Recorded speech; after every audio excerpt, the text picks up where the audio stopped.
Hello and welcome to Nug and Cymek review DC Comics, the New 52, where every week Nug and I review every single one of the new DC titles. I'm Andrew Cymek. And I'm Nug, and I'm not going to lie to you. We just recorded this whole thing and lost it somehow between going from the phone to the computer. So we're probably going to blast through these reviews. Take two. Take two it is. You're getting to see take two because no one will ever see take one again. So we're going to call this episode Nug and Cymek Deja Vu. Oh, boy. For Nug and Cymek. And for those of you who, they comment, and people talk about all the things we say. Like, oh, that's so funny that they said that. I don't remember. We do this in one take. So already I know that take is gone. We don't know what we have left, so let's get started. Alright, my New Year's resolution was to find something positive to say about Hawk&Dove, and I cannot do it. I'm a failure. I've failed my New Year's resolution 3 days into the new year. I can't believe, again, that we are starting with this book. I just want to get it out of the way. First of all, no one's head is the same size as their fist. Second of all, you can't draw Dead Man's D. That's why every panel is him from the shoulders up, so you don't have to see it. And Dead Man's collar goes this far down, not just a cute little V-neck. Also, the bird that you've drawn in this is complete garbage. I've said it before in other reviews that with the art, you either like it or you don't. I'm not going to talk about the art. What I am going to talk about is the actual story and how they've depicted these characters. My biggest problem is that they're talking about Dove as being not how she usually is. My problem, well, how is she usually? How are we to know? This is the New 52, Hawk&Dove for new readers. Am I right? I think so. So here we are given a Dove that's acting abnormally. She's not acting like the Avatar of Peace. But we haven't seen her act like the Avatar of Peace yet. We don't even know what she can do. Yeah. My problem number 2 with this book, usually I don't want to give you guys spoilers, but with this book I have to. This whole book, the last bit of this arc has been to save Dead Man, to save Dove's love. And she does this, and Dove kind of goes to a dark place in this book. She saves Boston Brand, and she professes her love, her great love for him. And Boston's reaction. To which Boston responds with, gotta go. no thanks. For the better... this is the best breakup line ever, guys, so remember this. For humanity's sake, for the good of the world, we can't stay together. Hawk&Dove, for guys, the good of everyone. I know it's a new year, but Hawk&Dove is still not doing it for us. Not at all. Up next, StormWatch, a book that blew my mind last month, continues to blow my mind. Crazy, big concept things are happening in this book, and I love it. I love every second of it. I read this, and I turned to you, and I said, I have just been bombarded with so many high concept power fights and different things happening that I'm at, like, I actually said, it's like, I need to read this again. I'm in sensory overload. Having said that, Martian Manhunter in this book is amazing. There's such a nice, cool, calm, collected, badass moment with Martian Manhunter in this. Yeah. I love it. If you're a John Jones fan, this book is great, and I love how they're fitting it into the DC universe. It's working out really nicely, and even at the end with the tease that there's this story will continue. It's got a real huge ending, but the story will continue in StormWatch, in Superman, in Grifter. And I like that that's a huge concept thing to the big name superhero we all know, to that street level guy. I like that focus. It looks like it's going to happen. I'm not keen about Grifter being involved, but hopefully if this stuff starts tying into Grifter, maybe Grifter will get lifted up for me. Let's hope. Up next, Static Shock. Last month, Peter Parker did a lot of talking in this book, and there are 1 million characters in this book. My biggest issue with this book is that we still don't know who the key character is, Static Shock, who his core characters around him are. As opposed, like Blue Beetle, they do a great job setting up Jamie, Paco, his team, his family around him. Static Shock has so many characters around him, and they keep adding more characters to the Like the end of last issue, there was like 40 new bad guys created. Yeah. And then in this issue, the story goes, oh, I got to battle 2 of those bad guys, and here's the 3rd. Call into the other 40 to tell him that I'm dead, but I'm not really dead. And then it's like there's a story with his sister, but I thought there were 2, and they didn't know who was the clone, but there's only 1. and then there's a kidnapping, and there's some weird powers happening, and it's just so confusing. It's McDaniel. I loved his run on Batman and Nightwing, and I find that in those stories, his art wasn't confusing. You could follow it, but I think it was because he had a different writer. He's doing both duties now. You gotta have another eye. You have to have another eye to sometimes say, oh, wait a second, is this clear enough? And I mean, we read a lot of books, but this book, it's muddy. It's muddy. It's confusing, and again, for us, you mentioned it. He doesn't sound like Peter Parker in this issue. He sounded like Peter Parker last issue. He sounded different in the issue before that. He hasn't got a voice. He hasn't got a static personality yet. That's right. So, still not a pickup. No. Up next, boom, action, OMAC versus Frankenstein. OMAC-devate. You OMAC-devate yourselves, man. Get on this book. If you're reading Hawk&Dove, get on this. This is the action. This is... Every month we tell you that this is the sleeper book. No, if you're not buying it, you should be. I love the fact that it's just a throwback. The thing is, I feel like I'm repeating myself, especially today. Oh boy, especially today. But the thing with OMAC is that you've got such a love for past comic Kirby stuff. There's so much Kirby stuff in this book. I'm in heaven. Yeah, I mean, there's a great 2-page spread in the middle of this book. The editor's note is just... The editor's notes are hilarious in OMAC to begin with. Right. Go out, pick up OMAC. For sure. Another fun read. Up next, Red Lanterns. Got a little better last month. This month we get more Red Lanterns talking. Yeah. And they find that line that Red Lanterns' rage can come from a lot of places. Yeah. I mean, there's some miscues in this book. I mean, the whole book isn't a great book, but where I find that Red Lanterns is strongest is when they do talk about this idea of a moral compass, so to speak, and how rage can come from all different aspects, all different characters. And what I love is some of the characters on the Red Lanterns are outright villains. And some aren't. Right. So who's to say, and they've all come together under this whole justified rage and what they feel like they're going to carry out justice in the universe for those who are wronged. But evil people are wronged as well. So you kind of get, well, where is that morality line? And I think that's where this book is strongest, is when they're tackling it head on. Red Lanterns is a good book. I don't know if it's a pickup, but it's still a good book. It is a good book. All right, Justice League International. Oh, it's the end of the story. It's a huge world crippling thing. This is it. Armageddon. And, it's over? Okay, see ya. I'll get you next time, says Paraxis. And then everything's kind of back to normal. What a letdown. Okay, guys, I've been recommending this book every month. But I've been recommending it because I really love the characters and the way they're playing off each other and the humor in the book. Which is still intact in this book. The humor and the character interactions are solid. Yeah. The story peters out at the end in a very unsatisfying way. Yeah. And unfortunately, even though there is some humor in the book, I still find that in this issue, it takes a back seat to the story. Which, when you're, finishing up the arc, it makes sense. You want it to be serious. This is actually Armageddon. But the payoff isn't there.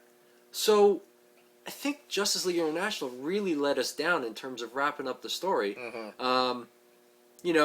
They kind of make fact of, lives were lost, but not that many lives. You superheroes don't allow lives to be lost. Period. And, yeah, I mean, there's a couple missteps here. However, the art continues to be, I think, just stellar in this book. And the character interaction is solid. This is exactly what a superhero team book should look like. Yes. Just wish that I wasn't facing with Armageddon and then going, that's it. Oh, only 100 people died? High fives!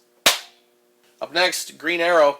Green Arrow, that's been a fun book to read last month, fighting Blood Rose.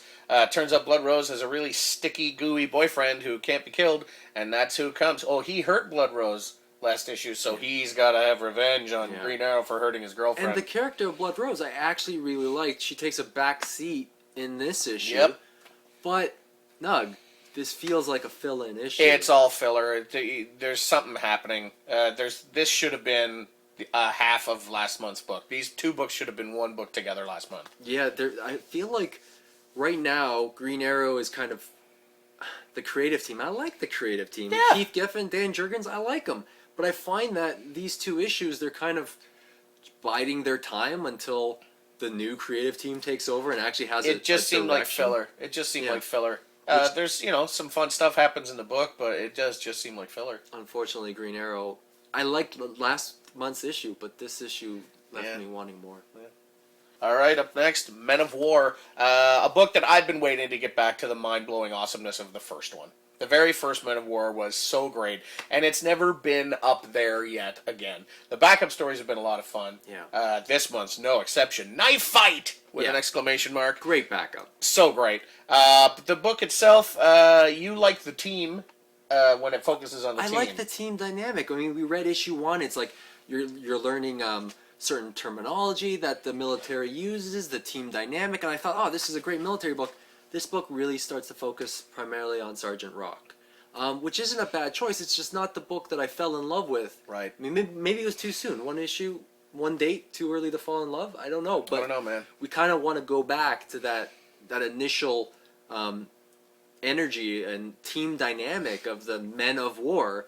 It's not called Sergeant Rock. It's called Men of War. Men. Right? There are more than one man. It's not Man of War. Yeah. It's Men of War. So I mean, it's not a bad book. No. It's just it's going into, and it's, you know what, as a good thing, it has me intrigued. Yeah. I do want to read the next issue. Yeah, I mean, they kind of go there with certain. I'm not going to spoil it for you. I want you guys to read it. Let me know what you think in the comments. But they're kind of creating villains that are interesting, and I'm intrigued by it. I just wish they brought back the Men of War concept to Men of War. Mm-hmm. All right, into the Bat books with Batwing. Hey, Batwing. I want to know more about the Kingdom, this group of African superheroes that have gone away. I don't care about Batwing. I feel bad for saying it, but I just don't. You know what? Don't feel bad. Because I think that's what's lacking in this series overall. Backgrounds are lacking? Backgrounds are lacking. That too. But here's the thing with Batwing that I actually do like. Batwing comes from a different place in his childhood than Batman does. And both were brought up through violence.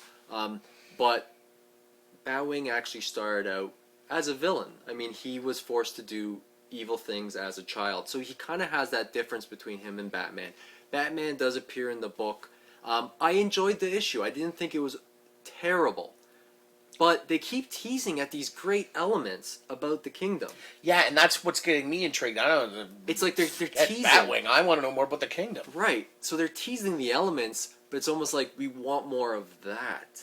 That maybe, dare I say, should have been the book. Right. I mean, so it's kind of like when they tease with the great, like the meat of the story of the Kingdom and the first African superhero team, and you're liking that, but then they kind of round it up in just what is a cliched action story, assassination plot we've seen in many different things. You know, it doesn't get to where it should be. But I wouldn't say that Batwing is a bad book. It's just not a great book. Yeah.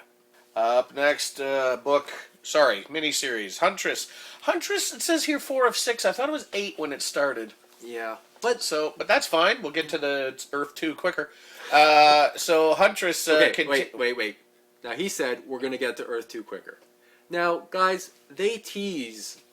If you're looking for tidbits that this is Earth 2, they tease this. Look no further than this. Yeah. There's a point where she is talking about her background to some friends, and she looks and there's a cat, and she goes, "Oh, my background's a little sketchy."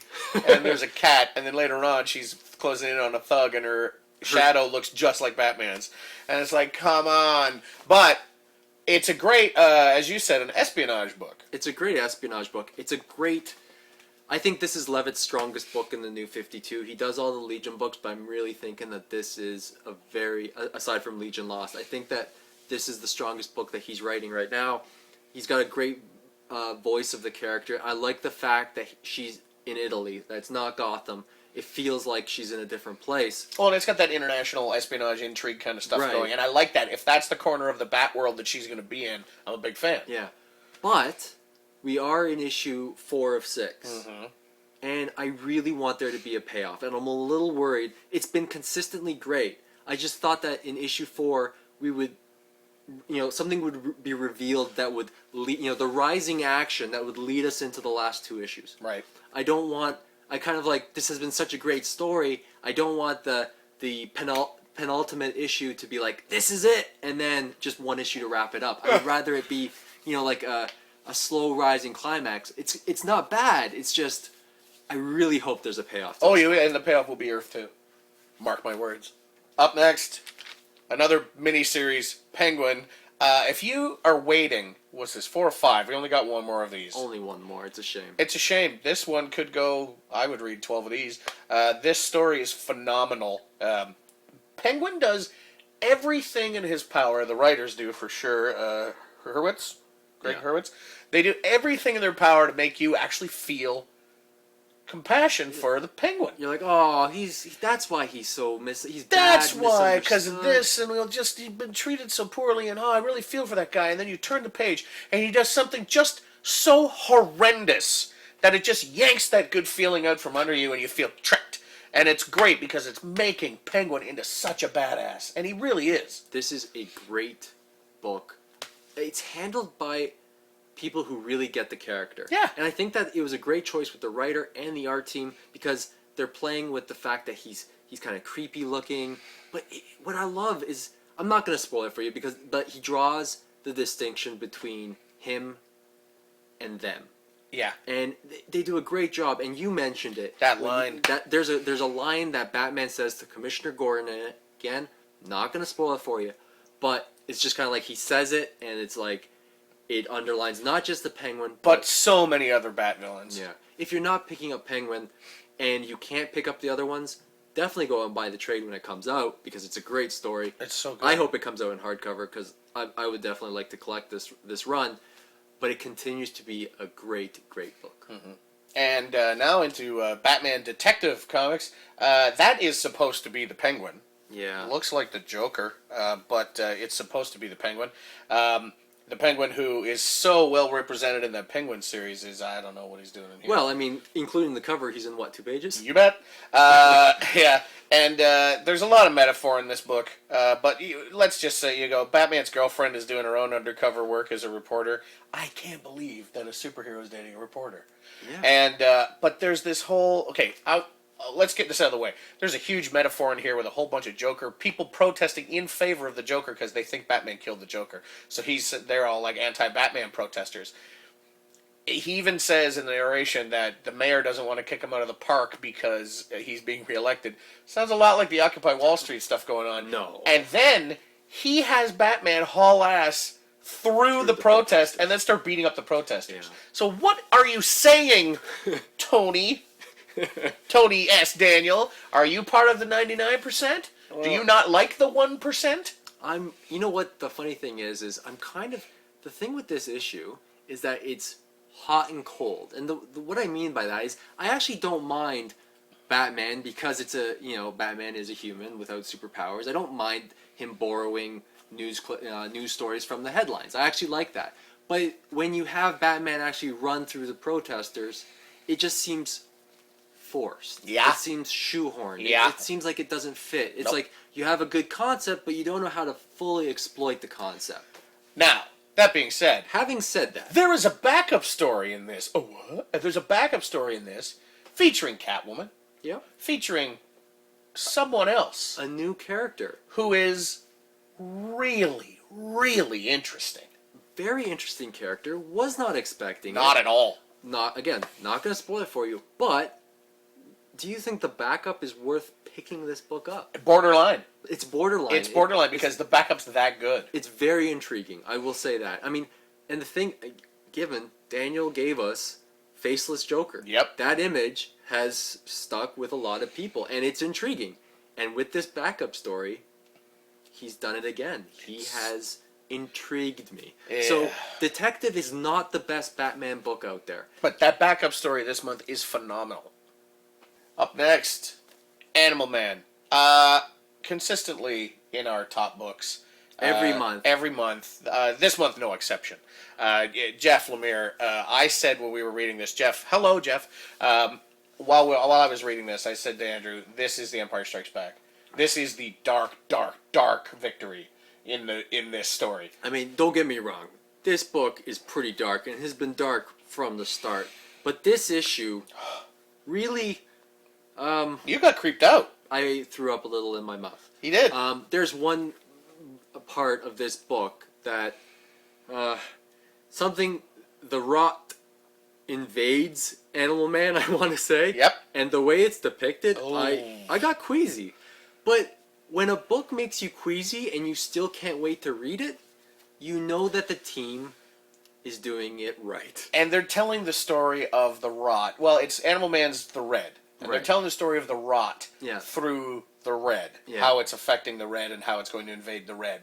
The rot also is infecting the green, invading the green. Right. Which is our next book. But Animal Man is so good this month and creepy, disturbing. Such a good read. This is what I mean when I want there to be a payoff in some of these books. And the Animal Man payoff, it's building to a climax that... And the threat is real. You You feel it. feel the threat. And I think it's because Lemaire's done such a great job establishing the family dynamic. You have all these characters who you care about. Mm-hmm. And this threat is affecting them to their core. And this is why Animal Man is amazing. And the flip side of that red coin is the green in Swamp Thing. Which leads us to Swamp Thing. Oh boy, there is a moment in this book where Alec Holland finally decides, yeah, you know what, okay, I'm on board with this fight. And that moment made me go, oh boy, like, oh no, here we go. Yeah. Now, and the rot in this book is phenomenal. Yeah. Abby's in the book. And, it's just so good. Yannick Paquette is back on the art. They had a fill-in artist last month, which you didn't notice because he mimicked his art pretty good. And that is how you do a fill-in artist, so that it doesn't take you out of the story. He really knocks it out of the park. There's some images here of Alec Holland finally embracing the green and the power. And Look at that. It's the best. It's great. I mean, I really love Paquette's art. I love the fact that Snyder and Paquette are such a good team on this book, and I like the fact that it seems like Snyder has got himself a great team, even on the Bat books as well. I mean, there's such a different feel, but as a team, and this is what I mentioned before about Static Shock, where it's just the artist also writing it. And you know, some comics like Flash, it actually worked where they did both, where it's working. But you got a team, and you've got the best of both worlds coming together and creating great work. And it's working well. Swamp Thing, Animal Man, 1-2 punch again. Great books, both 100% pickups. And finally, for the second time, Action Comics, number 5. You know what, Morrison, for me, having read, Invisibles and Doom Patrol and Seven Soldiers, the first 4 issues of Action seemed a little linear. Seemed a little from point A to point B. There were some bits missing, and I was like, oh, I get that. That'll happen. But it was fairly linear.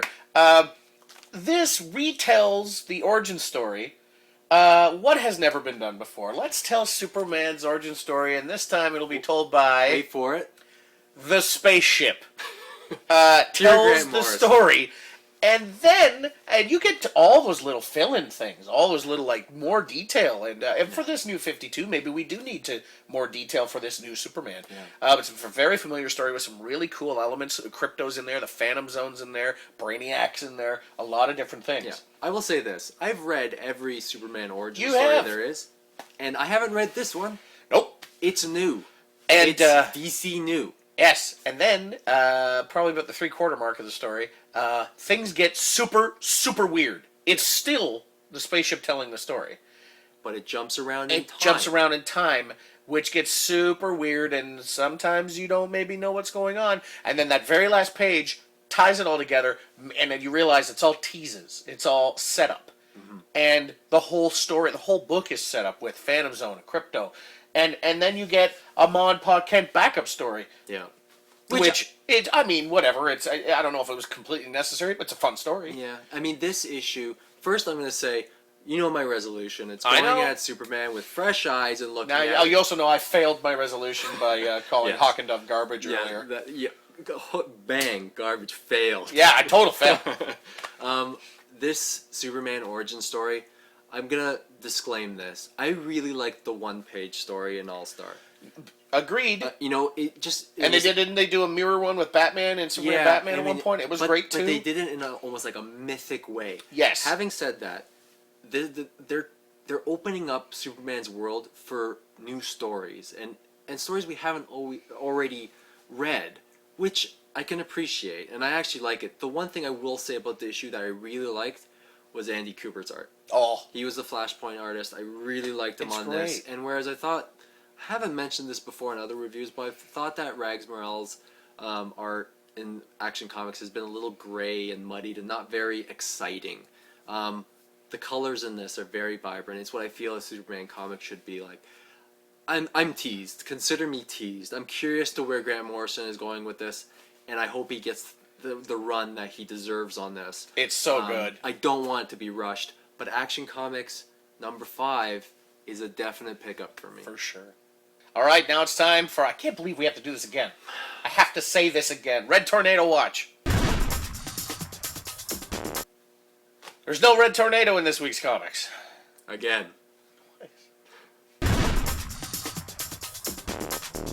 All right, now, books of the week. So every week, Nug and I pick 6 books. A lot of people pick 5. Some people pick 10. We pick 6 just because what the hell.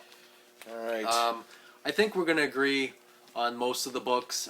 We didn't like a couple books this week, but we really liked some of them. All right, so here's what I'm going to say. If, in the comments section, if Nug would never pick a miniseries as book of the week, if I was allowed to, I would pick Penguin. Okay. And if I'm not allowed to, I would put the backup story in Detective Comics Which is kind of weird. And for me, if I could put the miniseries, I would definitely put Penguin for sure. and Huntress in there. Understood. Instead of Detective. But the backup in Detective is worth a mention. It's intriguing.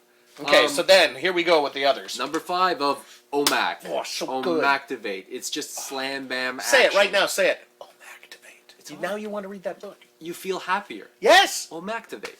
Happy. Great. StormWatch. Oh. #5. This book continues to blow our minds with their concepts. It's like sensory overload.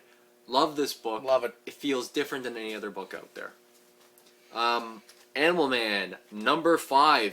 This is my book of the week, guys. It made you throw up in your mouth. How can it not be my book of the week? It made that reaction. Lemaire, Foreman, great team on this. And then I got to go. My book of the week has to be Swamp Thing from Yannick Paquette and Your Friendly Neighborhood Snyder Man. Always a great read, and just that moment where Alec Holland gets on board this month, it made it enough for me. Yeah. So again, 1-2 punch, Animal Man, Swamp Thing, great books. You don't have to read them both, but it is. I'd recommend it. Great books. And my New Year's resolution is intact. Damn it, mine's not. Because I am recommending Action Comics #5 for Grant Morrison's very interesting take on Superman's origin. We're getting so great. tidbits. And the spaceship is the narrator. I mean, it's classic Morrison. It's pretty great. Read it a couple times. Let me know what you think. Because I may not be on board the Superman, that he turns into, but I'm actually enjoying this origin retelling. Even though it's not as mythic as I'd like it to be. Oh, it's just so much fun. So, thanks very much for watching. Sorry this was kind of fast, but we've done this once, and we got to get the heck out of here. But thanks to the Silver Snail for having us and always hosting us. Come on down and check out all the books at the Snail this week. Tell them we said hello, and they'll say, so what? What else? Comment in the comment section. Leave comments. We love reading them. We don't always respond to all of them, but we do like reading them, and the thing is, guys, we do this because we love books, and we don't understand why people read books if they hate it. Yeah, there's a lot of people on the internet who not enough people go on the internet to say what they like. Yeah. I think it's way too full of people who go on the internet to say what they hate. Books are a form of entertainment. They're there to entertain you, and hopefully we entertain you as well. I hope so. We love doing the show. We love reading the books. We don't like doing this twice, though. It was tough today, guys, but you know what? New year, new technology. Right? You know what, guys? See you next week.